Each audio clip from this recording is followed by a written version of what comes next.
Hello students, today our topic health and disease. सबसे पहले पढ़ते हैं health. Health is defined as the state of well-being of a person. It involves physical, mental and social and emotional health. यानी किसी भी person का well-being होना, physically और मेंटली रूप से well-being होना यानी स्वस्थ होना, तो हम उसे क्या कहते हैं? हेल्थ कहते हैं. डिसीज क्या होता है? Disease is an uncomfortable state of body in which the function of body और इट्स पार्ट्स आर डिस्टर्ब. यानी कि हेल्थ एक वो अवस्था है शरीर की जिसमें कि हमारा शरीर मेंटली रूप से और फिजिकली रूप से एकदम स्वस्थ होता है. ठीक है. अब आता है डिसीज. डिसीज क्या होता है? डिसीज एक वह अवस्था है बॉडी की जिसमें हमारी बॉडी है अनकम्फर्टेबल स्टेट में होती है और इसमें क्या है, कोई बॉडी का फंक्शन या इसका पार्ट्स ठीक से काम नहीं करता है या डिस्टर्ब हो जाता है तो हम उसे क्या कहते हैं? डिसीज कहते हैं. डिसीज को दो भागों में बांटा गया है बेसिकली, कॉन्गेनिटल डिसीज और एक्वायर्ड डिसीज. कॉन्गेनिटल डिसीज वो होती है जो जन्म से होती है, वो डिसीज को हम बोलते हैं कॉन्गेनिटल डिसीज, जो डिसीज जन्म से होती है. जैसे कॉन्गेनिटल हार्ट इफेक्ट यानी किसी बच्चे का जन्म से ही हार्ट का साइज छोटा होना या बड़ा होना, ये क्या कहलाता है? कॉन्गेनिटल हार्ट इफेक्ट कहलाता है. फिर आता है मैलफॉर्मेशन सिंड्रोम. मैलफॉर्मेशन सिंड्रोम ये डिसीज भी जो है ये कॉन्गेनिटल डिसीज है. इस डिसीज में क्या होता है मैलफॉर्मेशन सिंड्रोम में कि किसी भी बॉडी के किसी भी पार्ट के टिश्यू का अचानक ज़्यादा बढ़ जाना या किसी भी पार्ट का ज़्यादा बढ़ जाना, तो हम उसे कहते हैं मैलफॉर्मेशन सिंड्रोम. तो ये हो गई कॉन्गेनिटल डिसीज के अंदर जो डिसीज जो होती है फ्रॉम बर्थ यानी कि जन्म से ही होती है. क्लियर हो गया. अब हम पढ़ते हैं एक्वायर्ड डिसीज. एक्वायर्ड डिसीज जो होती है ये डिसीज होती है जन्म के बाद डिसीज जो होती है उन्हें हम कहते हैं एक्वायर्ड डिसीज. जो डिसीज जन्म के बाद होती है उन्हें हम कहते हैं एक्वायर्ड डिसीज. अब आता है कम्युनिकेबल एंड नॉन कम्युनिकेबल. इनको हमने दो भागों में बांटा है. कम्युनिकेबल डिसीज वो डिसीज है जो कि एक कम्युनिकेबल डिसीज होती है, डिसीज एक पर्सन से दूसरे पर्सन में ट्रांसफर हो जाती है, उन डिसीज को हम बोलते हैं कम्युनिकेबल डिसीज. जैसे viral disease, bacterial disease, protozoan disease. Viral disease अभी जो चल रहा है कोरोना वायरस, उसको वायरल डिसीज में ही आ जाएगा. बैक्टीरियल डिसीज जो होता है प्रोटोजन डिसीज होता है. बैक्टीरियल डिसीज ये बैक्टीरिया की वजह से हो जाने वाली डिसीज होती है. जैसे मान लो सैल्मोनेला जो बैक्टीरिया है उसकी वजह से टाइफाइड हो जाता है.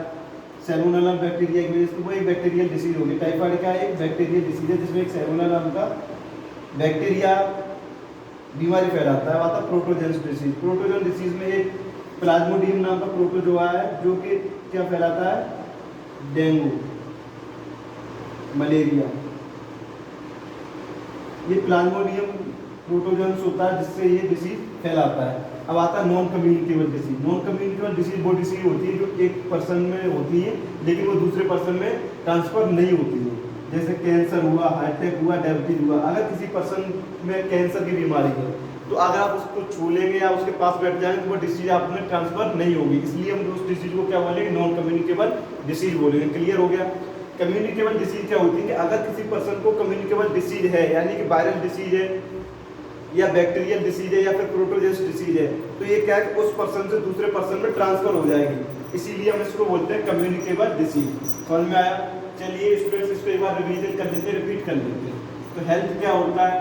Health is defined as the state of well-being of a person. यानी किसी भी पर्सन की एक वह अवस्था जिसमें वह it involve physical, mental, social and emotional health. यानी किसी भी पर्सन की वह अवस्था जिसमें वह मेंटली रूप से और शारीरिक रूप से, फिजिकली रूप से और मेंटली रूप से स्वस्थ हो, तो उसे हम क्या कहते हैं? हेल्थ कहते हैं. अब आता है डिसीज. डिसीज क्या होता है? Disease is an uncomfortable state of body in which the functions of body और its parts are disturb.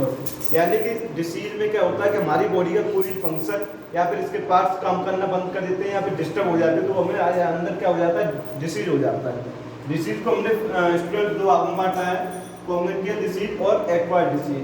कॉन्गेनिटल disease जो होती है वो डिसीज होती है जो जन्म से होती है, उन्हें हम कहते हैं कॉन्गेनिटल डिसीज.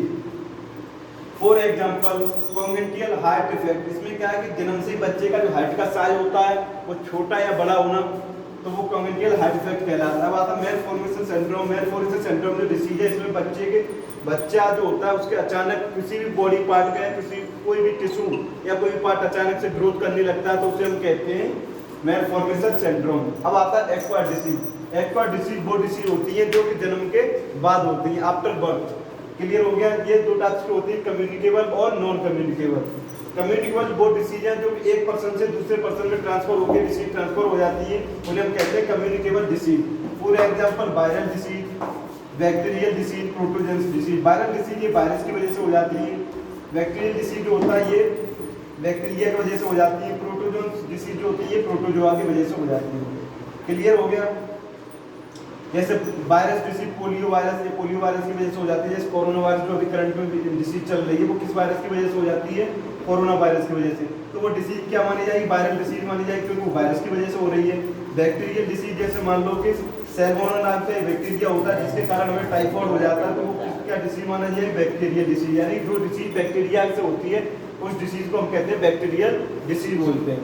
फिर आता प्रोटोजोन। प्रोटोजोन यानी कि जो प्रोटोजोन की वजह से जो फैलती है डिसीज उन्हें हम कहते हैं protozoan disease. For example Plasmodium.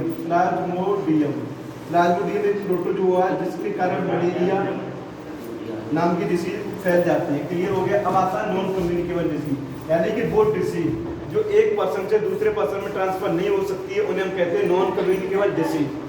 For example cancer, heart attack और डायबिटीज। अगर किसी भी पर्सन को कैंसर या हार्ट अटैक या डायबिटीज की बीमारी है, आप उसके पास बैठते हैं तो वो डिसीज आप में ट्रांसफर होके नहीं जाएगी। लेकिन कम्युनिकेबल डिसीज वो होती है जो कि एक पर्सन से दूसरे पर्सन में पास बैठने से या कॉन्टैक्ट में आने से फैल जाती है। आई होप स्टूडेंट्स आपको ये समझ में आया होगा। Thank you. हमारे चैनल को सब्सक्राइब करें, लाइक करें और शेयर करें। Thank you.